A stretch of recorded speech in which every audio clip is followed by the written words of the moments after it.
Thank you. Yogandhra Visakhapatnam event ఒక మాటలో చెప్పాలంటే చాలా గ్రాండ్ సక్సెస్. ఇంకో పక్క సూపర్ హిట్ అయింది. టైమింగ్ మీరు చూస్తే తెల్లవారి అందరూ కూడా 6 గంటలకంతా వెన్యూకు రావాలి.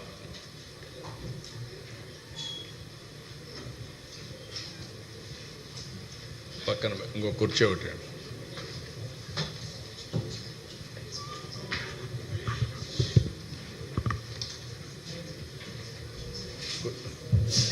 కూర్చోండి. ఇటండి మీరు కూడా ఇంకో కుర్చీ ఒకటి.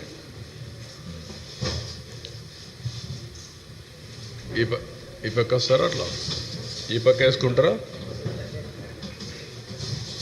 ఓకే, ఈ పక్క వచ్చేసి ఉంటాయి. ఈ పక్క వేయండి, ఒక కుర్చీ ఆ పక్క.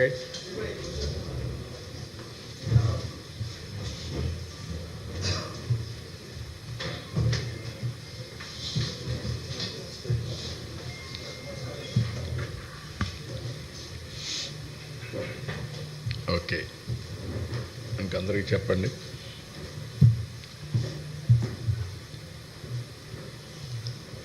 అందరికీ నమస్కారం.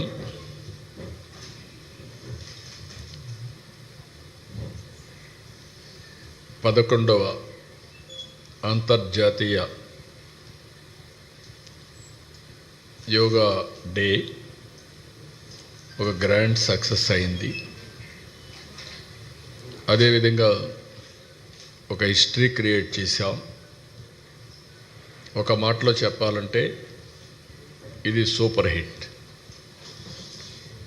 నేను ఎందుకు ఈ మాట అన్నానంటే, జనరల్గా ఉదయం 6 గంటలకు రావాలి. మా మీటింగ్ స్టార్ట్ అయింది 6:30 గంటలకు. స్పీచెస్ స్టార్ట్ అయినాయి. ప్రధానమంత్రి గారు కూడా 6:25 అక్కడికి వచ్చారు. అలాంటిది అర్లీ మార్నింగ్ మేము కూడా అనేక ఏర్పాట్లు చేసుకున్నాం. స్కీమ్ ఏ, స్కీమ్ బి కూడా.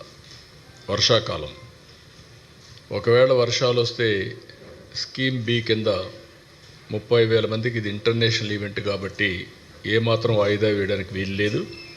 కాబట్టి స్కీమ్ బి కూడా రెడీ చేసుకున్నాం.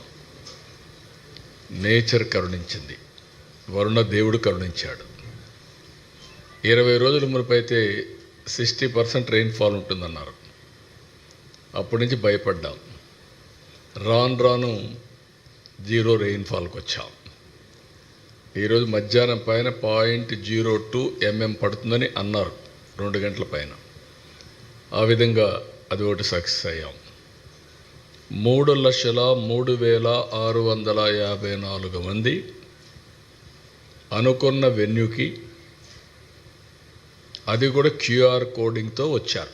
ఎందుకంటే గిన్నీస్ రికార్డ్ ఇవ్వాలంటే ఎంతమంది వచ్చారు, ఏ టైంలో వచ్చారు, ఎవ్రీథింగ్ రికార్డ్ చేస్తారు. కాబట్టి ఎగ్జాక్ట్గా ఈ నెంబర్ వచ్చారు, అటు ఇటు ఉంటే అవి కూడా డిసైడ్ చేస్తారు. ఇది ఫస్ట్ టైం 2 గిన్నీస్ రికార్డ్ రావడం.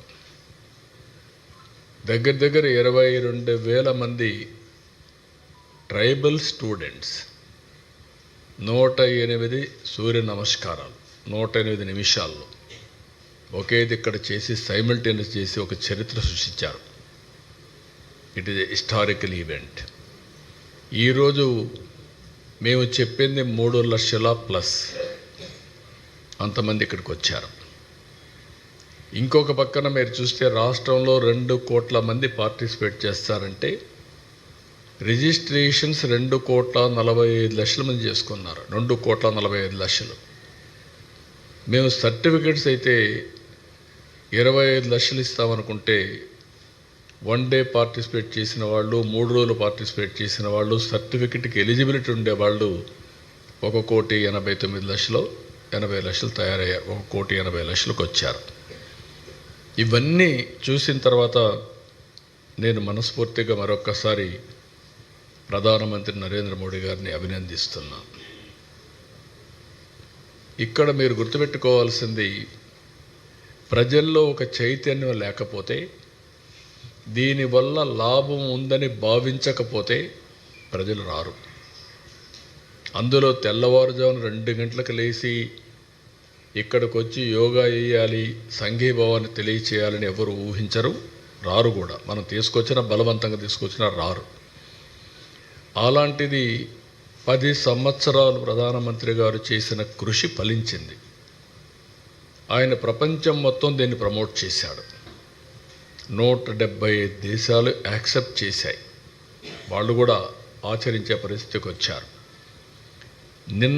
ఈరోజు ఒక్క రోజున మీరు చూస్తే 12 లక్షల లొకేషన్స్, 10 కోట్ల మంది భాగస్వాములయ్యారు. ఒకప్పుడు యోగా అంటే కొంతమందికే పరిమితం. అలాంటిది ఈరోజు యోగా అనేది అందరికీ అవసరం, అందరిది అనే భావం తీసుకొచ్చిన ప్రధానమంత్రి గారిని అభినందిస్తున్నా. ఆయన ఒకరోజు నేను పోయినప్పుడు అమరావతికి రీస్టార్ట్ ఆఫ్ వర్క్స్ కోసం వెళ్ళాను. ఆ రోజు మాట్లాడుతూ ఉంటే, ఇంటర్నేషనల్ యోగా డే వస్తుంది, 10 ఏళ్ళు అయింది, దీన్ని బాగా ప్రొజెక్ట్ చేస్తే బాగుంటుంది, విశాఖపట్నం అయితే బాగుంటుందని అనుకుంటున్నాను, మీరు కానీ హోస్ట్ చేయగలిగితే బాగుంటుందంటే ఇమ్మీడియట్గా యాక్సెప్ట్ చేశాను.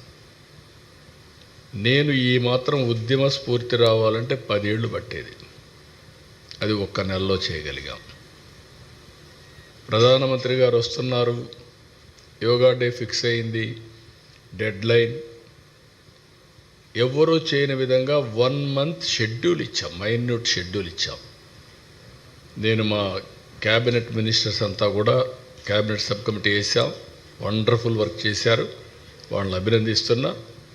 దానికంటే అధికార యంత్రాంగం, సిఎస్ గారి దగ్గర నుంచి, కృష్ణబాబు హెల్త్ సెక్రటరీ దగ్గర నుంచి, జిల్లా కలెక్టర్స్, ప్రత్యేకంగా విశాఖపట్నం కలెక్టర్, అదే సమయంలో డీజీపీ దగ్గర నుంచి పోలీస్ ఆఫీసర్స్, ఇంత పెద్ద ఈవెంట్ని 0 ఇన్సిడెంట్, ఇట్ ఈజ్ హిస్టారికల్. చిన్న ఇన్సిడెంట్ కూడా జరుగుతూ ఉంటాయి, అలాంటివి కూడా జరగకుండా చేయగలిగారంటే టెక్నాలజీ ఉపయోగించారు, ప్రాపర్గా ప్లానింగ్ చేశారు, ట్రాకింగ్ చేశారు, ఎప్పటికప్పుడు అకౌంటబిలిటీ తీసుకొచ్చారు, కంట్రోల్ రూములు పెట్టి. అదే సమయంలో ఈవెంట్ కూడా సక్సెస్ కావడానికి మీరు చూస్తే ఒక మంచి ఈవెంట్ కూడా ప్రభుత్వంలో ఉండే అధికార యంత్రాంగం, ప్రజాప్రతినిధులు కూడా సంఘీభావంగా పనిచేశారు. పొలిటికల్ లీడర్షిప్ ప్రజాప్రతినిధులు ఇచ్చారు, అడ్మినిస్ట్రేషన్లో చేయాల్సిన పనులు వాళ్ళు చేశారు.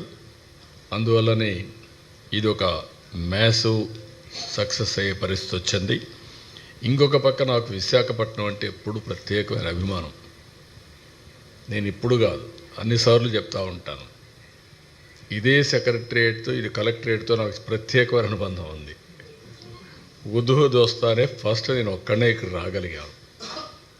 ఫస్ట్ డే ఉదూహు నిన్న సాయంత్రం వస్తే నెక్స్ట్ డే మార్నింగ్ రాలేకపోతున్నానంటే, నేను ఆ రోజు హైదరాబాద్లో ఉండి క్లియర్ అయినాకు వస్తే ఆ ఇంపాక్ట్ ఉండదు, అధికార యంత్రాంగంలో కూడా అలర్ట్నెస్ ఉండదు.